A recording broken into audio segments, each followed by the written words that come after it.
The Man Who Walked Between the Towers by Mordicai Gerstein. Once there were two towers side by side. They were each a quarter of a mile high, 1,340 feet, the tallest buildings in New York City. A young man saw them rise into the sky. He was a street performer. He rode a unicycle. He juggled the balls and fiery torches, but most of all he loved to walk and dance on a rope he tied between two trees. He looked not at the towers, but at the space between them and thought, what a wonderful place to stretch a rope, a wire on which to walk. Once the idea came to him, he knew he had to do it. If he saw three balls, he had to juggle. If he saw two towers, he had to walk. That's how he was. Hadn't he danced on a wire between the steeples of Notre Dame Cathedral above his amazed home city Paris? Why not here, between these towers? Of course, he knew that as in Paris, the police and the owners of the towers would never allow it. You must be crazy, they would say. You'd fall for sure. And so Philip, that was the young man's name, began a plan to do it secretly. The buildings are not quite finished, he thought. Maybe, if I dressed as a construction worker. Early on the next evening, he and a friend entered the South Tower. They got a 440-pound reel-up cable and other equipment into the elevator to get to the unfinished top 10 floors, and waited till nightfall when everyone had gone. Then they carried everything up 180 stairs to the roof.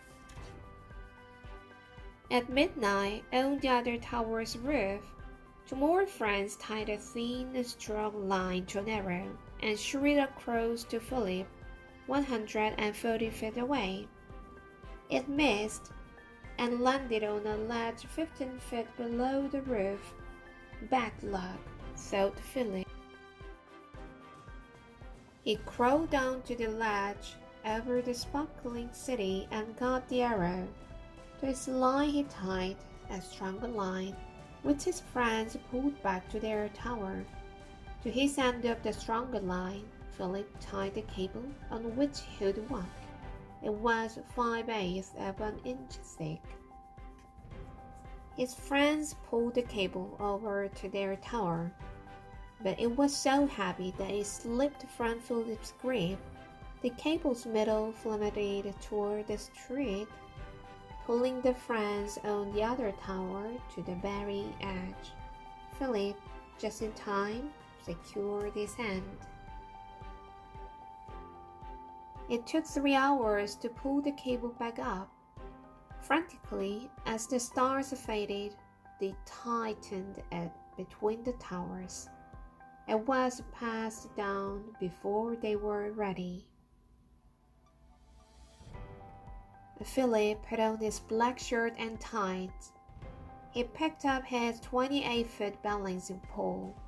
All his life he had worked to be here to do this. As the rising sun lit up the towers, out he stepped onto the wire. Out to the very middle he walked, as if he were walking on the air itself.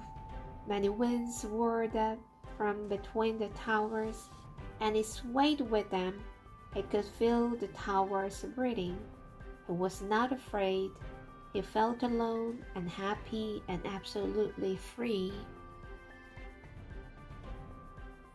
A woman coming from the subway might have been the first to say him, "Look, someone walking on the wire between the towers." Everyone stopped and looked up. They gasped and stared. It was astonishing. It was terrifying and beautiful. A quarter of a mile up in the sky, Someone was dancing. Police saw it too. Officers rushed to the roofs of the towers. "You're under arrest!" they shouted through bullhorns. Philip turned and walked the other way. Who would come and get him? For almost an hour, back and forth, he walked, danced, ran, and kneeled in a salute upon the wire. He even lay down to rest. The city and harbor spread beneath him. The sky surrounded him. Seagulls flew under and over.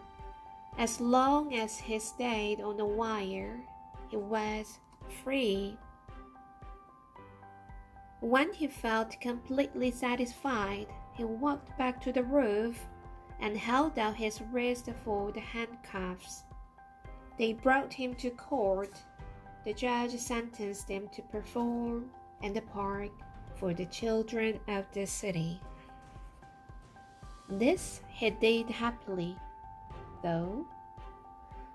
During his performance, some boys playing on his wire jerked it, and Philip fell, but caught himself. Now the towers are gone,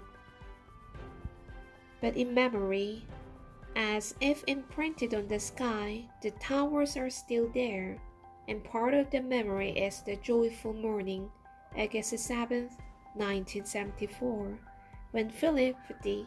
walked between them in the air. The end.